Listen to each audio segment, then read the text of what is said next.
الحمدللہ رب العالمین والصلاة والسلام علی رسولہ محمد وآلہ واصحابہ اجمعین اما بعد فاعوذ باللہ من الشیطان الرجیم بسم اللہ الرحمن الرحیم الحمدللہ الذی خلق السماوات والارض وجعل الظلمات والنور ثم الذین کفروا بربهم یعدلون۔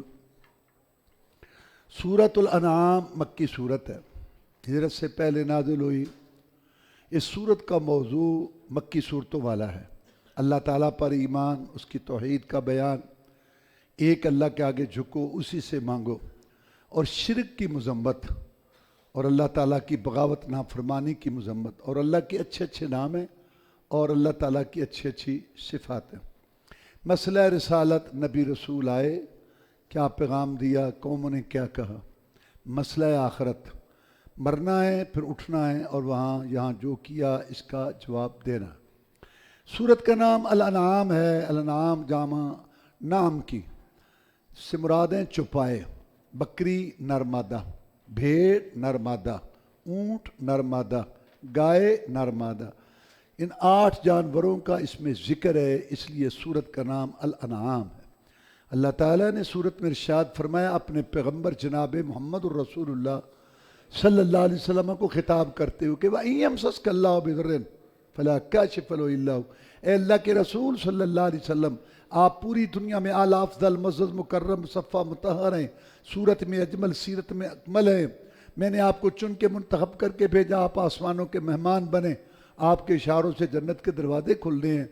نبوت رسالت آپ پر ختم کر دے گی، حمد کا جھنڈا آپ کے ہاتھ میں ہوگا، آپ مقام محمود پر فائز ہوں گے۔ یہ بڑی شان مقام ہے، لیکن اگر تمہیں بھی کوئی مصیبت آئے، میرے پیغمبر تمہیں بھی کوئی تکلیف آئے، میں مولا کے بغیر تیرا مشکل کشا کوئی نہیں۔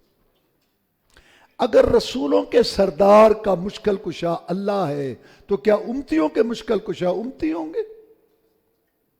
اللہ تعالیٰ نے یہ بات ارشاد فرمائی اپنے پیغمبر صلی اللہ علیہ وسلم کو خطاب کر کے کہ مشکل کشا حاجت روا میں ہوں۔ چنانچہ رسول اللہ صلی اللہ علیہ وسلم نے ہر مشکل گھڑی میں، بدر کا موقع ہو یا کوئی ہو، ایک اپنے اللہ کو پکارا اور امت کو بتایا کہ اگر میرا مشکل کشا وہ ہے تو میرے امتیوں تمہارا مشکل کشا بھی ایک اللہ ہے، تم نے بھی جب مصیبتیں دور کروانی ہو تو اسی سے کروانا۔ اس کے بعد اللہ تعالیٰ نے فرمایا کہ اے نبی صلی اللہ علیہ وسلم فَإِنَّهُمْ لَا يُكَذِّبُونَكَ وَلَكِنَّ الظَّالِمِينَ بِآيَاتِ اللَّهِ يَجْحَدُونَ۔ یہ تجھے نہیں جھٹلاتے، تجھے تو کہتے ہیں محمد صلی اللہ علیہ وسلم جس کی سب تعریف کرے، تجھے تو کہتے ہیں امین ہے، امانتدار ہے، تجھے تو کہتے ہیں سچا ہے، صداقت والا ہے۔ یہ تو قرآن پڑھتا ہے نا، ہماری آیات سناتا ہے، ان کا انکار کرتے ہیں۔ یہ تجھے نہیں جھٹلاتے، لیکن یہ ظالم اللہ کی ایتوں کو جھٹلاتے ہیں۔ ہر دور میں اہل حق نے جب اللہ کا پیغام پیش کیا، آج بھی جب اہل حدیث جو قرآن حدیث کی دعوت دیتے ہیں، لوگ کہتے ہیں کہ یار یہ لوگ بڑے اچھے ہیں، دوسروں سے ان میں فرق ہے، لیکن یہ باتیں اور کرتے ہیں، یہ جو باتیں کرتے ہیں نا ان کی یہ ٹھیک نہیں ہے۔ نبی تجھے نہیں جھٹلاتے، قرآن کی ایتوں کو جھٹلاتے ہیں، ہمیں بھی نہیں جھٹلاتے۔ ہم جو پیغام قرآن حدیث کا پیش کرتے ہیں، توحید کا، شرک کی مذمت والا، اس کو جھٹلاتے ہیں۔ ہمیں تو کہتے ہیں بڑے اچھے لوگ ہیں، لیکن جب بات کرتے ہیں کہتے ہیں باتیں اور کرتے، کوڑوں کر دیں۔ یہ ہے اصل بات۔ اللہ نے کہا ہے نبی صلی اللہ علیہ وسلم تو بتا ان کو قُلْ لَا أَقُولُ لَكُمْ عِنْدِي خَزَائِنُ اللَّهِ، میں تمہیں نہیں کہتا کہ میرے پاس اللہ کے خزانے ہیں، میں رزق کا مالک ہوں، میں رزق تقسیم کرتا ہوں، تم مجھ سے رزق مانگو اور مجھ سے رزق طلب کر دو، میں خزانوں کا مالک ہوں۔ جب میں نے یہ دعویٰ ہی نہیں کیا کہ میں خزانوں کا مالک ہوں تو مجھے کیوں تانا دیتے ہو کہ تیرے پاس کھانے کو نہیں پورا ہوتا، تیرے ساتھیوں کے پاس جو ہے پورا، مجھے کیوں تانے دیتے ہو؟ میں نے دعویٰ کیا ہے کہ میں اللہ کے خزانوں کا مالک ہوں، خزانے تو اللہ کے پاس۔ اور نبی ان کو کہے ولا عالم الغیب، میں غیب کی باتیں نہیں جانتا، مجھے نہیں پتا کہ کیا ہونے والا ہے۔ جب میں نے غیب کا دعویٰ ہی نہیں کیا تو تم مجھے کیوں کہتے کہ بتا قیامت کب آئے گی؟ جو نبی کو نہ مانے اس پر جو ہے اللہ تعالیٰ کی طرف سے عذاب آتا ہے۔ ہم تجھے نہیں مانتے، اگر تو نبی ہے تو بتا کب عذاب آئے گا؟ میں نے دعویٰ کیا ہے کہ میں غیب جانتا ہوں، جب میں نے دعویٰ ہی نہیں کیا کہ میں غیب جانتا ہوں تو تم مجھے اس بات کا تانا کیوں دیتے ہو کہ تو بتا ہی نہیں سکتا کہ ہم پر عذاب کب آئے گا؟ وَلَا أَقُولُ لَكُمْ إِنِّي مَلَكٌ، نبی ان کو کہے میں فرشتہ بھی نہیں ہوں، جب میں نے یہ دعویٰ ہی نہیں کیا کہ میں فرشتہ ہوں تو مجھے تانا کیوں دیتے ہو کہ تو کھانا بھی کھاتا ہے، پانی بھی پیتا ہے، بازاروں میں بھی چلتا ہے اور کہتا ہے میں رسول ہوں؟ میں نے کہا ہے کہ میں فرشتہ ہوں، جب میں نے دعویٰ ہی نہیں کیا کہ میں فرشتہ ہوں تو تم مجھے کھانے پینے کا اور بازاروں میں جانے کا دعویٰ کیوں دیتے ہو؟ تو پھر آپ کیا ہیں؟ ان اتبع الا ما یوحی الی، میں انسان، مجھے اللہ نے چن کے منتخب کر کے مجھ پہ وحی نازل کی اور میں وحی وہ سنانے والا ہوں، بتانے والا ہوں، اللہ کا رسول ہوں۔ تم چونکہ نہیں مانتے تو میرے بس میں تو نہیں ہے۔ کل کہہ دے حل یستوی الاعمی والبصیر، نبی ان کو کہہ دے اندھے اور دیکھنے والے برابر نہیں ہوتے۔ اب تمہارے اندر اگر بصیرت ہی نہیں ہے، توفیق ہی نہیں ہے ہدایت کی، تو میں کیا کر سکتا ہوں؟ اس کے بعد اللہ نے ابراہیم علیہ السلام کا تذکرہ کیا کہ انہوں نے اپنے باپ آزر کو کہا یہ کیا ہے مورتیاں ڈھانچے جن کو تم نے یہ مشکل کشا حاجت روا بنایا ہوا ہے، آپ بھی غلط ہیں، آپ کی قوم بھی غلط ہے۔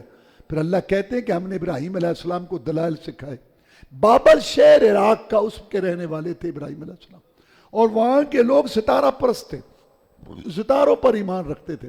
فلاں ستارہ گردش میں آتا ہے، زمین پر یہ حالات ہوتے ہیں، ہر آدمی کا ایک ستارہ ہے، اور زمین کے اوپر جو ہے نا یہ جو تصرفات حالات ہوتے ہیں، زلزلے، جنگیں وغیرہ، خوشحالیاں، آندیاں، ان کے بھی ایک ستارے ہیں۔ وہ ستارے حرکت میں آتے ہیں تو یہ ساری چیزیں ہوتی ہیں۔ ہر آدمی کا ایک ستارہ ہے، یہ ان کا عقیدہ تھا۔ افسوس آج مسلمانوں میں بھی یہ ستارہ پرستی، نجوم پرستی اور یہ سارا یہ شرک اور کفر ہے۔ تو چونکہ وہ ستارہ پرست تھے اس لیے اللہ نے ابراہیم علیہ السلام کو دلائل سکھائے، ان کے لیے، ان کو سمجھانے کے لیے۔ اسی طرح ستارہ نکلا، ابراہیم علیہ السلام کہنے لگے ہاں رب ہے، بڑا چمک رہا ہے، رب ہے، رب ہے، ہاں رب ہے۔ پتہ تھا جب ابھی غروب ہوگا میں ان کو پھر پوچھوں گا، غروب ہوگا، اوہ رب تو گیا، وہ تمہارا رب۔ پھر جو ہے اس کے بعد جو ہے وہ چاند نکلا، ہاں یہ رب ہے، ہاں بڑا چمک رہا ہے، پتہ ہے ابھی میں ان کو، جب وہ غروب، وہ دیکھو وہ رب گیا۔ اور پھر سورج نکلا، کہا ہاں یہ بڑا رب ہے۔ اور پھر جب وہ بھی گیا تو کہا ہاں اب بتاؤ، میں ان سے بری ہوں، انی وجہت وجہ الذی فطر السماوات والارض حنیفا وما انا من المشرکین، میں نے تو اپنا چہرہ سپرد کر دیا پیدا کرنے والے زمین و آسمان کے لیے، حنیفا یک طرفہ، اسی کی طرف جاتا ہوں، دیتا ہوں، اسی کے لیے جوڑتا ہوں، اسی کے لیے توڑتا ہوں، اسی سے ڈرتا ہوں اور اسی سے مانگتا ہوں، اور میں ان کی عبادت نہیں کرتا جن کی تم کرتے ہو، میں مشرک نہیں ہوں۔ اور پھر کہا کیف اخاف ما اشرکتم، کیسے میں ڈروں ان سے جن کو تم نے اللہ کے ساتھ شریک بنا رکھا، میں نہیں ڈرتا ان سے، معبودوں سے، مشکل کشاؤں، حاجت رواؤں جو تم نے بنا رکھے۔ ولا تخافون ما اشرکتم باللہ، اور تم نہیں ڈرتے اللہ کے ساتھ شرک کرنے سے، میں کیوں ڈروں ان سے؟ فَأَيُّ الْفَرِيقَيْنِ حَقُّ بِالْأَمْنِ إِن كُنتُمْ تَعْلَمُونَ، امن میں سکون میں کون ہے؟ الذین آمنوا ولم یلبسوا ایمانهم بظلم اولئک لهم الامن وهم مہتدون، جو ایمان لائے اور ایمان کے ساتھ ذرہ برابر بھی ظلم نہیں ملایا، ان کے لیے امن ہے اور یہ ہدایت یافتہ ہیں۔ صحابہ کرام رضوان اللہ علیہ مجمعین اس آیت کے آنے پہ پریشان ہو گئے۔ انہوں نے ظلم کا عام معنی سمجھا، ظلم عربی کا لفظ ہے، اس کا معنی ہے وضع الشیء فی غیر محلہ، کوئی بات نامناسب کسی کو کر دینی، کسی کا حق کسی کو دینا، کسی کا حق لے لینا، یہ ظلم ہے۔ انہوں نے یہ سمجھا بھئی یہ تو کچھ نہ کچھ ہر ایک سے ہو جاتا ہے۔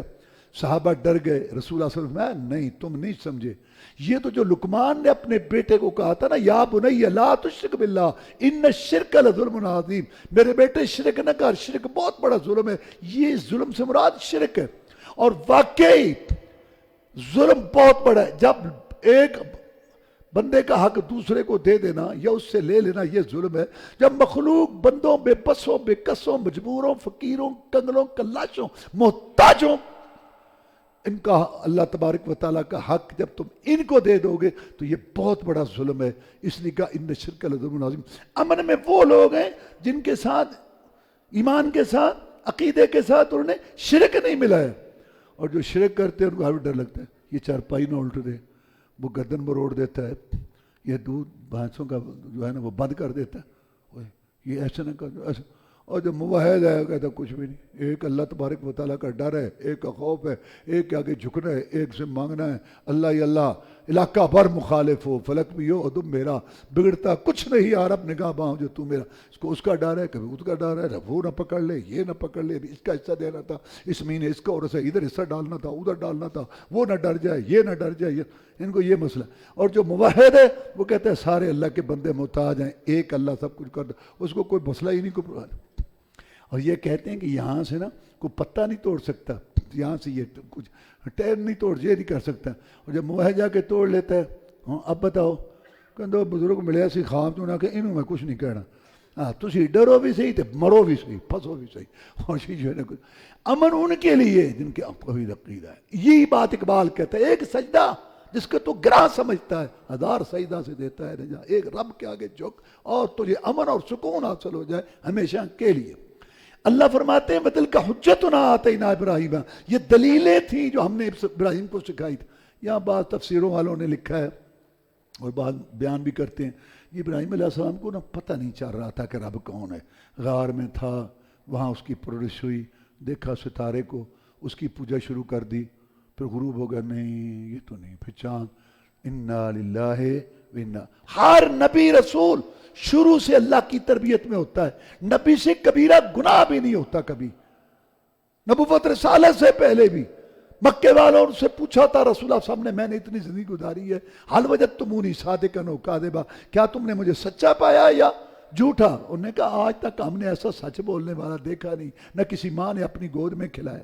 نبی اللہ کی تربیت میں ہوتا، یہ نہیں ہو سکتا کہ ابراہیم صاحب پہلے شرک کرتے ہوں، یہ غلط بات ہے۔ یہ تو ان کو سمجھانے کے، جیسے ایک آدمی کھڑا ہو علی حجویری کی قبر پر جس کو لوگ داتا کہتے ہیں، اے داتا، اچھا یہ داتا ہے، ہاں اچھا یہ دندا ہے، ہاں اچھا یہ سارا دی مدد کرتا ہے، جی جی مدد کرتا ہے، تو تھوڑی دیر بعد چندہ منگ، یا تسی چندہ کیوں منگ رہے ہو؟ پھر یہ جو سارے دندا تو چندہ کیوں منگ دے؟ وہ تو اسی سوچے ہی نہیں سی۔ اچھا یہ نگری داتا دی، اچھا یہ یعنی آج میں بتا رہا ہوں، آدمی گفتگو کرتے ہوئے ایسے بات کرتے، اچھا یہ سب کی حفاظت کرتے ہیں؟ ہاں ہاں لاہور کی، ہوں سارے لاہور کی، مطلب سب کو بچاتا ہے، ہاں اچھا تو خود یہاں باڑ لگا رکھی ہے سارے اور تالے لگائے، کہتا نہیں وہ تو پھر سانوں حفاظت کرنی پڑنی تھی، مت ماری رہندی مشرق دی عزت جاری رہندی۔ اچھا یہ سارے لاہور کی حفاظت کرتے؟ کہتے ہاں، کہتے وہ مینار گرا تھا 200 آدمی مر گئے تھے، کچھ زخمی ہوئے تھے، بتا بھی نہیں دیا بھی چلو مینار آ رہا ہے بھاگ جاؤ، کہتے وہ تو عمرے تھے گئے سب۔ یعنی کہنے کا مقصد یہ ہے کہ یہ جو باتیں ہیں نا ایسے بسا اوقات سمجھانے کے لیے اس طریقے سے انداز اختیار کرنا پڑتا ہے، یہ ابراہیم کا اپنا ذاتی عقیدہ نہیں تھا، یہ ان کو سمجھا رہا تھا۔ اللہ کہتا ہے یہ دلائل ہیں جو ہم نے ابراہیم کو سکھائے علیہ السلام۔ پھر اللہ نے 18 پیغمبروں کا ذکر کیا، 18 پیغمبر، 25 پیغمبروں کا ذکر ہے قرآن میں، 18 پیغمبروں کا ذکر کیا اور آخر میں کہا وَلَوْ أَشْرَكُوا لَحَبِطَ عَنْهُمْ مَا كَانُوا يَعْمَلُونَ، اگر وہ بھی شرک کرتے ان کے بھی اعمال ضائع برباد ہوتے۔ کہتے ہیں قرآن میں عذاب قبر کا ثبوت کوئی نہیں، قرآن میں 7 آیتیں ہیں عذاب قبر کی، ایک یہ ہے کہ وَلَوْ تَرَىٰ إِذِ الظَّالِمُونَ فِي غَمَرَاتِ الْمَوْتِ وَالْمَلَائِكَةُ بَاسِطُو أَيْدِيهِمْ أَخْرِجُوا أَنفُسَكُمْ الْيَوْمَ تُجْزَوْنَ عَذَابَ الْهُونِ، جب یہ فرشتے جانیں نکالیں گے ان ظالموں کی تو کہیں گے آج ہی تمہیں عذاب ہوگا، تو جان نکلتے ہی جو عذاب ہے وہ قبر کا ہے، باقی قیامت کا عذاب تو آخر میں ہوگا۔ پارے کے آخر میں اللہ نے فرمایا وَنُقَلِّبُ أَفْئِدَتَهُمْ وَأَبْصَارَهُمْ كَمَا لَمْ يُؤْمِنُوا بِهِ أَوَّلَ مَرَّةٍ، انہوں نے ہماری ہدایت سے روگردانی کی، ہدایت کو قبول نہیں کیا، بار بار خطبے سنے، درس سنے، یہ نماز پڑھ سکتے تھے، عقیدہ توحید اختیار کر سکتے تھے، حلال کی راہ اختیار کر سکتے تھے، سچ امانت کی راہ اختیار ہو رہا ہے، کچھ نہیں یہ جہاں ڈٹھا اگلا کرے ڈٹھا، دیکھی جائے گی، جب بار بار انہوں نے ہدایت کو رد کیا میں مولا ناراض ہو گیا اور مجھے حق پہنچتا ہے، میں جو چاہوں سزا دوں، تو سب سے بڑی خطرناک سزا میری یہ ہے وَنُقَلِّبُ أَفْئِدَتَهُمْ ابصار، ہم ان کے دل پھیر دیتے ہیں ہدایت سے، پھر ان کو ہدایت نصیب نہیں ہوتی۔ وجہ كَمَا لَمْ يُؤْمِنُوا بِهِ أَوَّلَ مَرَّةٍ، جیسے وہ پہلے ایمان نہیں لائے، ہم نے بطور سزا کے ان کو اپنے ایمان ہدایت سے محروم کر دیا۔ آگے اللہ فرماتے ہیں وَإِن تُطِعْ أَكْثَرَ مَنْ فِي الْأَرْضِ يُضِلُّوكَ عَنْ سَبِيلِ اللَّهِ، اے پیارے پیغمبر صلی اللہ علیہ وسلم، اکثریت ہمیشہ گمراہ ہوتی ہے۔ اگر تو نبوت والا، رسالت والا، وحی والا، قرآن والا، شان والا، اگر تو بھی اکثریت کے پیچھے چلے، 8ویں پارے کی شروع کی آیت ہے، اگر تو بھی اکثریت کے پیچھے چلے تجھے بھی گمراہ کر دے۔ قرآن میں اکثر لوگ نہیں جانتے، اکثر لوگ بے وقوف ہیں، اکثر لوگ مشرک ہیں، اکثر لوگ نافرمان، تھوڑے لوگ نصیحت حاصل کرتے ہیں، تھوڑے لوگ ایمان لاتے ہیں اور تھوڑے لوگ جو ہے وہ شکر کرتے ہیں۔ اکثریت تمہیں دیکھو، ساری دنیا متفق ہے کہ جھوٹ بری چیز ہے، جھوٹ بولنے والے زیادہ ہیں کہ نہ بولنے، ساری دنیا متفق ہے کہ نماز ضرور پڑھنی چاہیے، آگے اختلاف ہے کیسے ایسے، تو نماز پڑھنے والے یا نہ پڑھنے، ساری دنیا متفق ہے کہ حلال کھانا چاہیے، اب دیکھ لو حلال کھانے والے زیادہ، ہمیشہ اکثریت گمراہ، اکثریت غلط، اکثریت جو ہے وہ غلط ہوتی ہے، ہمیشہ حق پر تھوڑے لوگ ہوتے ہیں۔ تو بات یہ ہے کہ اللہ کیا کہتا ہے، اس کا رسول کیا کہتا ہے، چاہے آپ اکیلے ہیں گھر میں، گلی محلے میں، آپ حق پر ہیں۔ اللہ نے ابراہیم علیہ السلام کو کہا ان ابراہیم کان امہ، ابراہیم اکیلا ہی جماعت تھا۔ اور اکثریت اگر غلط ہے تو غلط ہے، تو یہ کوئی دلیل نہیں ہے، اکثریت کی دلیل قرآن اور حدیث ہے۔ اس کے بعد اللہ تعالیٰ نے مشرکوں کا ایک عمل بتایا، وَجَعَلُوا لِلَّهِ مِمَّا ذَرَأَ مِنَ الْحَرْثِ وَالْأَنْعَامِ نَصِيبًا، یہ کھیتی میں حصہ رکھتے تھے، اپنے معبودوں کا بھی اور اللہ کا بھی۔ فَقَالُوا هَذَا لِلَّهِ بِزَعْمِهِمْ وَهَذَا لِشُرَكَائِنَا فَمَا كَانَ لِشُرَكَائِهِمْ لَا يَسْرُ اللَّهِ وَمَا كَانَ لِلَّهِ فَهُوَ يَسْرُ إِلَىٰ شُرَكَائِهِمْ سَاءَ مَا يَحْكُمُونَ۔ کھیتی میں یہ معبود و مشکل کشاؤں داتوں کی ہے، یہ اللہ کی ہے۔ اور جب اللہ والی کھیتی خراب ہو جاتی، کوئی تو نہیں، اللہ تو پھر اللہ ہی ہے نا، ادھر سے ادھر نہیں دیتے تھے۔ اور جب معبود و مشکل کشاؤں کی عید کی خراب ہو جاتی، کہتے بیچارے فقیر نے پھر رب کا حصہ ادھر دیتے۔ اللہ کہتے ہیں آج کھیتی میں بھی حصہ رکھتے تھے، جانوروں میں بھی۔ اور امت محمد صلی اللہ علیہ وسلم کلمہ شریف پڑھنے والے ساتھ پشتی، یہ ان سے بھی آگے بڑھ گئے، انہوں نے کھیتی میں حصہ رکھا، جانوروں میں، یہ اولاد میں رکھتے ہیں۔ بچہ ہوتا ہے 6-7 سال کا، آپ نے دیکھا سارے بال مونڈے، ایک لمبی سی لٹ، یار یہ نہیں، وہ دولے شاہ نے دیتا سی نا، تو داتا نے تو باپ پھر اتھے جا کے مڑا۔ ہاں یہ اولاد میں بھی حصہ رکھتے ہیں۔ وہ مشرک تھے، یہ پڑھ مشرک ہے۔ اس کے بعد اللہ تبارک و تعالیٰ نے یہ بیان کیا کہ اللہ کے ساتھ شرک نہ کرو، والدین کے ساتھ نیکی کرو، صحیح تولو، ماپ تول میں کمی نہ کرو، یتیم کا مال نہ کھاؤ، قتل نہ کرو، بے حیائیوں کے قریب نہ جاؤ۔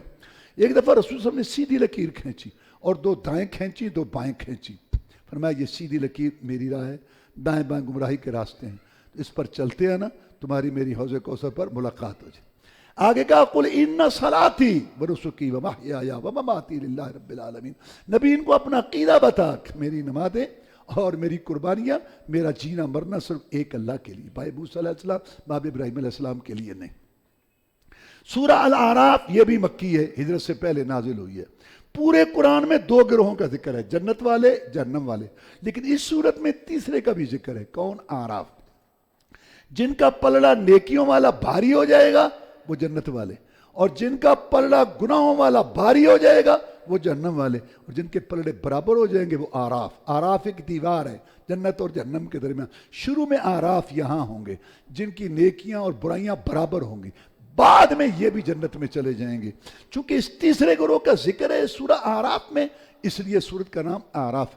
اللہ فرماتے ہیں اتبعوا ما انزل الیکم من ربکم ولا تتبعوا من دونی اولیاء، پیروی کرو، پیچھے لگو اس چیز کی جو تمہارے طرف، تمہارے رب کی طرف سے آئے، لیکن ہمیشہ اللہ کی بات کے مقابلہ میں، اللہ کی طرف سے آنے والی بات کھری سچی کے مقابلہ میں لوگوں نے باپ دادا، سرداروں، وڈیروں کا نعرہ لگایا۔ نوح علیہ السلام کی قوم نے کہا ہمارے بڑے، ابراہیم صاحب نے کہا قوم نے کہا ہم باپ دادا کے پیچھے چلیں گے، یہودیوں عیسائیوں نے کہا ہمارے مولوی جو پیشوا مذاہب بس یہ جو حلال حرام کریں گے۔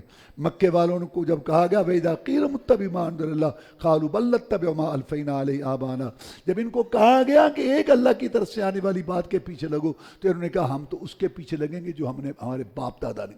آج بھی اگر لوگوں کو قرآن حدیث بتاؤ تو کہتے ہیں ہم باپ دادا کے پیچھے چلیں گے۔ سارا مسئلہ ہی یہ ہے، اللہ فرماتا ہے کہ اس چیز کے پیچھے لگو جو اللہ کی طرف سے آئی۔ اللہ کی طرف سے کیا ہے؟ قرآن ہے، اور اس کا بیان حدیث، رسول صلی اللہ علیہ وسلم کی حدیث سنت بھی اللہ تعالیٰ کی طرف سے آئی۔ اس کے بعد اللہ نے آدم علیہ السلام اور ابلیس لعنت اللہ علیہ کا قصہ بیان کیا کہ جنت کے اندر اس نے وسع ڈالا ان کے دلوں میں، ان کے رورانی لباس اتر گئے، دانا کھا لیا۔ شیطان نے کہا اے آدم، اتنا بڑا رب، اتنی بڑی جنت، اگر اس درخت کو بھی حلال کر دیتا تو تیرے لیے کوئی اللہ کے خزانوں میں کوئی کمی تھی؟ تیرے لیے حلال کر دیتا تو۔ اصل بات یہ ہے کہ اس درخت کے پھل میں یہ تاثیر ہے، جو کھا لیتا ہے نا وہ ہمیشہ ہمیشہ کے لیے جنت کا باشندہ ہو جاتا ہے، اور اللہ کا کوئی پروگرام نہیں ہے تجھے جہاں رکھنے کا، باقی تیری مرضی۔ اور ساتھ قسم اٹھا دی، یہاں بابا پھنس گیا، کیونکہ قسم اٹھا کے کبھی جھوٹ نہیں بولا تھا کسی نے، یہ پہلا موقع تھا، یہاں بابا پھنسا قسم۔ آج کل لوگ بڑے تیز، بڑے چکرنا، ایسے فراڈ ہو جاتا ہے، ایسے فراڈ ہو جاتا ہے، پھر بھی کروڑوں میں لٹتے ہیں۔ اور جب ان کو کہا جاتا ہے، اس کا قریبی کو دوست کے اندر، او تیری عقل گھاس چرن گئی سی، ایڈا دھوکھا کروا بیٹھا، وہ ٹھنڈا صاحب پار کے اندر یار قسمیں بڑیاں چکدا سی، آج بھی لوگ قسم میں پھنستے ہیں تو بابا اس وقت پھنس گیا. میں کہنا یہ چاہتا ہوں جھٹ پٹ نہیں بابے نے دانا کھا لیا تھا, غلط فہمی سے پھنسا. اس کا نتیجہ نکلا کہاں؟ جنت میں, امن سکون والی جگہ میں رونا دھونا شروع ہو گیا. بابا بھی ننگا ہو گیا, ہماری ماں بھی ننگی ہو گئی. اور قرآن کہتا ہے یخصفان علیہم من ورق الجنہ, جنت کے درختوں کے پتے وہ اتار اتار کے اپنی شرمگاہوں کو ڈھانپتے تھے. یہ منظر ہو گیا. دنیا جنت امن سکون کی جگہ, وہاں اگر غلط فہمی سے نافرمانی ہو تو نتیجہ نکل آیا. اور دنیا تو ہے ہی مصیبتوں کا گھر. صبح نافرمانی, شام کو, رات کو نافرمانی, دن کو نافرمانیاں, کھانے پینے کی نافرمانیاں, دیکھنے کی نافرمانیاں, سننے کی نافرمانیاں, بولنے کی نافرمانیاں, مال کمانے خرچ کرنے کی نافرمانیاں, نماز کی نافرمانیاں, اور بیوی بچوں کی نافرمانیاں. 20 سال 30 سال 40 سال 50 بریک ہی نہیں لگ رہی, اور پھر کہیں کہ سکون ہو ہمارے گھروں میں. اس سے بڑی حماقت کوئی نہیں. اگر جنت میں نافرمانی کا نتیجہ نکل سکتا ہے کہ سکون والی جگہ رونے دھونے کا گھر بن گئی, نورانی لباس اتر گئے, تو یہاں نہیں نکل سکتا. اور یہاں سے یہ بھی بات ثابت ہوئی کہ آدم میں اور حوا میں شرم آیات, دونوں میاں بیوی تھے. میاں بیوی کا کیا پردہ, خامن شرماتا تھا بیوی سے, بیوی شرماتا, اور وہ جو شرم آیات تھی فطرت میں وہ اولاد آدم سے نکل گئی, بے حیا اور شرمندہ ہو. اللہ کہتے ہیں کہ کیوں اس نے پاپڑ بیلے تھے؟ لیبتیہما سوآتہما, وہ ننگا کرانا چاہتا تھا. وہ ان کی شرمگاہیں ننگا, قرآن کہتا ہے شرمگاہیں ننگا کرانا چاہتا تھا. وہ آج بھی کوئی دشمنی کرے نا کسی سے, کہنا میں تو ننگا کروں گا, میں تیری شلوار لاؤں گا, میں تیری چادر ترکاں گا اتنے, اور کردے بھی نہیں. اللہ تعالیٰ معاف فرمائے. تو شیطان نے کہا میں تمہیں ننگا کرا کے جان نکلوں, اور اس نے ایسے کیا. تو یہ جو آج کل تنگ لباس ہیں, بریک لباس ہیں, مخلوط لباس ہیں, ادھورے لباس ہیں, یہ جو تعلیم میں اور یہ جو مختلف سروس میں نظام ہے, یہ سارا بازار بھرا پڑا ہے بے حیا گندے لچر لباسوں سے. یہ سب شیطانی ایجنڈا ہے. حکومت, کمپنیاں, مارکیٹیں, لوگ شیطانی ایجنڈا چلا رہی ہیں. یبتیہما سوآتہما, لباس پہنے ہوئے اور ننگے ہیں, مردوں کے سامنے عورتیں ننگی, عورتوں کے سامنے مرد, ٹیٹ لباس, سارا کچھ نظر آ رہا ہے. اور سارے بغیرت بن کے جاؤ شادی حالوں میں دیکھو ان کا عشر. یہ سب شیطانی ایجنڈا ہے. یبتیہما سوآت, وہ ان کی شرمگاہیں نمایاں کرنا چاہتا ہے. یہ شیطانی ایجنڈا ہے جس پر حکومت بھی چل رہی ہے, کمپنیاں بھی چل رہی ہیں. سارے علاقے بازار میں جاؤ, لڑکی کا صحیح لباس کوئی نہیں ملتا. کیسا ملک ہے پاکستان کا, مطلب کیا, لا الہ الا اللہ. اس کے بعد وہ اعراف اور جنتیوں جنمیوں کا تذکرہ ہے. اور اس کے بعد اللہ نے نبیوں رسولوں کے تذکرے کیے. لقد ارسلنا نوحا الی قومہ فقال یا قوم اعبدوا اللہ ما لکم من الہ غیرہ. ہم نے نوح علیہ السلام کو بھیجا کہ لوگوں کو بتاؤ کہ ایک اللہ کی عبادت کرو, دوسرے کی نہ کرو. ایک اللہ کے آگے جھکو, دوسرے کے آگے نہ جھکو. انہوں نے کہا تو کھلی گمراہی میں ہے. کتنا حوصلہ ہے. لیس بی ضلالۃ, میری قوم میں گمراہ نہیں ہوں, ولکنی رسول من رب, میں رسول ہوں. وَإِلَىٰ ثَمُودَ أَخَاهُمْ صَالِحًا قَالَ يَا قَوْمِ اعْبُدُوا اللَّهَ مَا لَكُم مِّنْ إِلَٰهٍ غَيْرُهُ. قوم سمود کی طرف صالح علیہ السلام کو بھیجا, انہوں نے بھی یہی بات کہی کہ ایک اللہ کی عبادت کرو, دوسرے کی نہ کرو. سارے نبی اور رسولوں کی یہی تعلیم ہے کہ اللہ کے آگے جھکو, دوسرے کے آگے نہ. انہوں نے کہا تو ہمیں بے وقوف لگتا ہے. انہوں نے کہا لیس بی سفاہۃ, میں بے وقوف نہیں ہوں, ولکنی رسول, میں رسول ہوں اور میں تمہارا خیر خواہ ہوں. کیا حوصلہ ہے پیغمبر کا. اگر آج کوئی دین پر چلنے میں, توحید پہ چلنے میں, شرک چھوڑنے میں, قبر پرستی چھوڑنے میں کوئی تانا دیتا ہے, برا بلا کہتا ہے, بھابی کہتا ہے, لامذہب کہتا ہے, فلاں کہتا ہے, برداشت کرو اللہ کے لیے.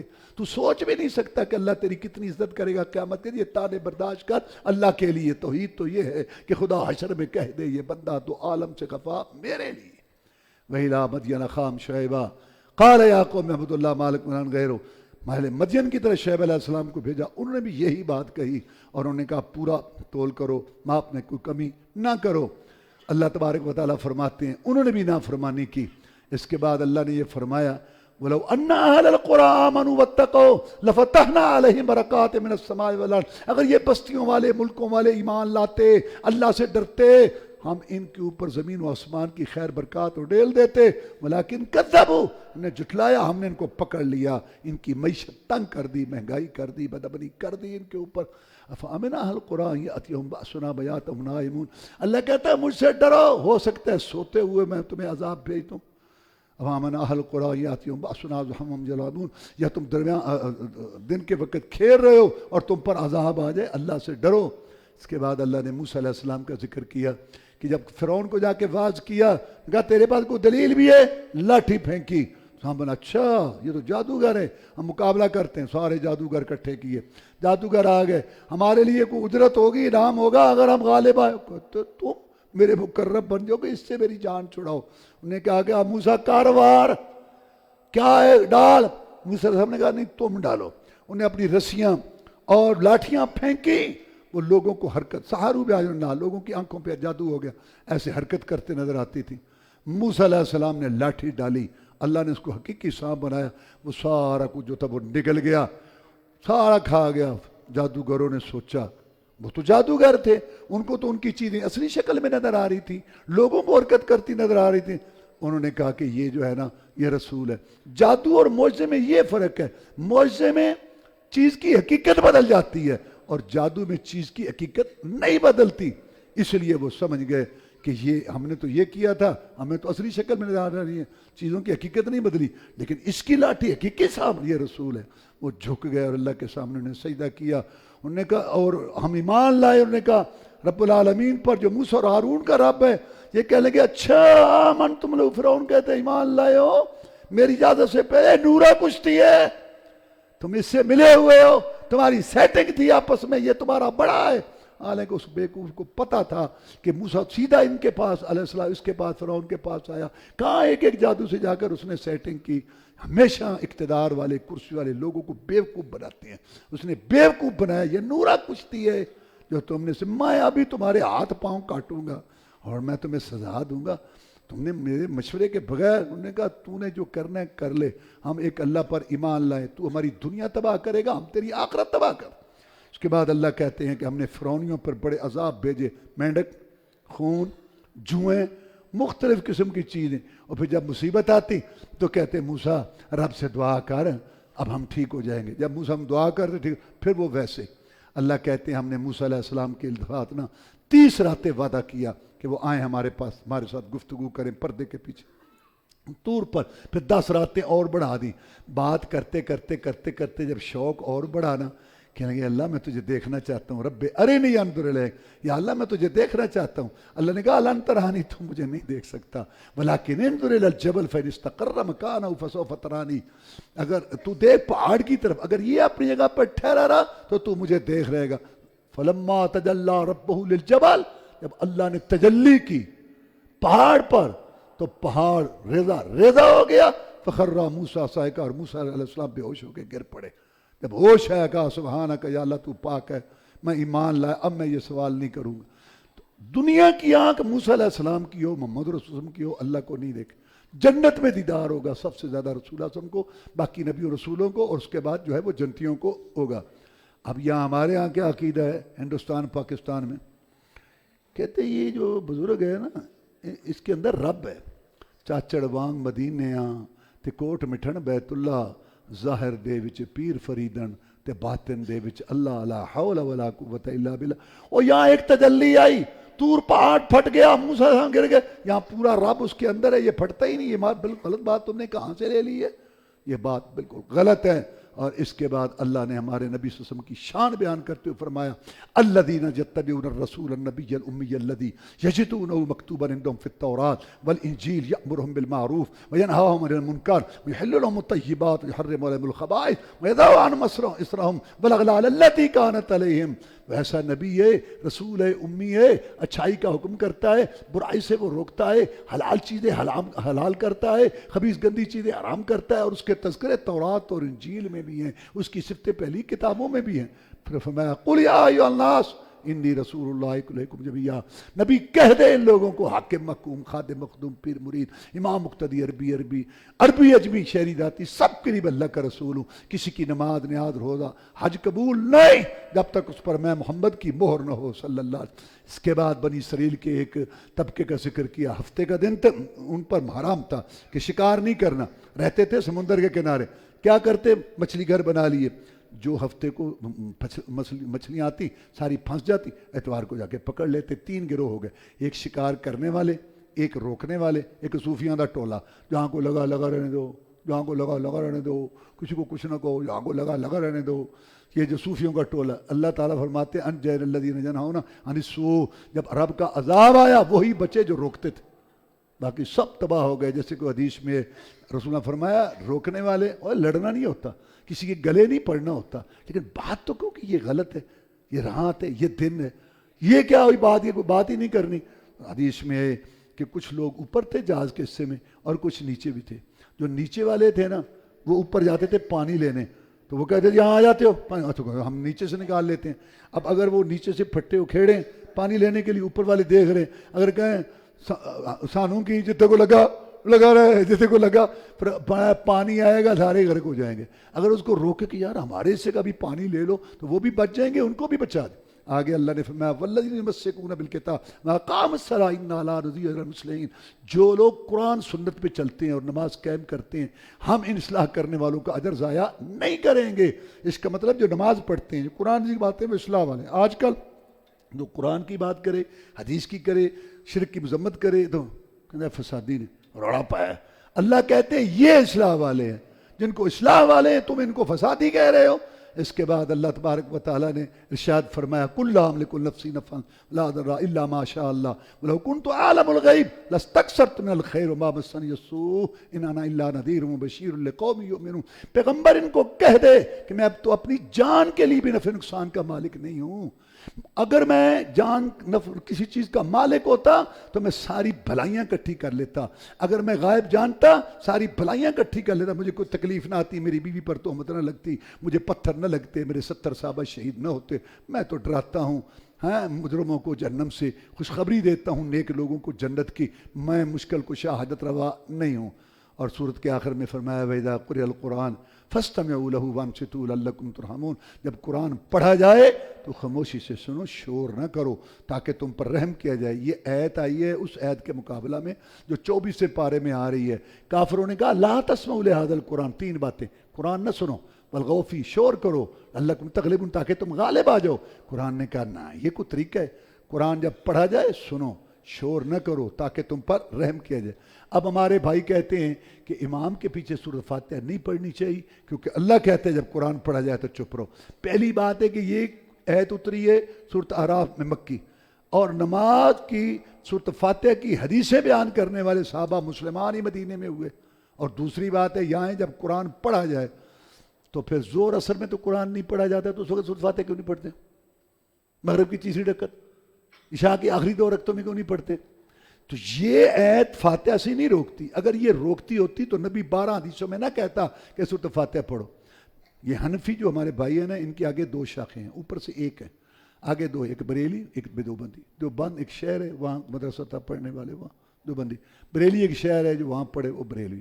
بریلیوں کا بڑا مولوی ہے پیر کرم شاہ الازہری, اس کی تفسیر ہے ضیاء القرآن. اور دیوبندیوں کا بڑا مولوی ہے عبد الماجد دریابادی, اس کی تفسیر ہے تفسیر ماجدی, انگریزی میں بھی اردو میں.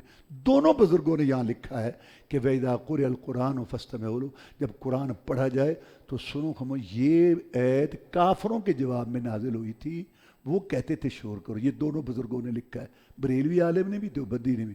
آگے انہوں نے کہا کہ ہمارے حنفیوں نے اس سے یہ بات نکالی ہے, انہوں نے نکالی ہے کہ امام کے پیچھے سورۃ فاتحہ نہیں پڑھنی.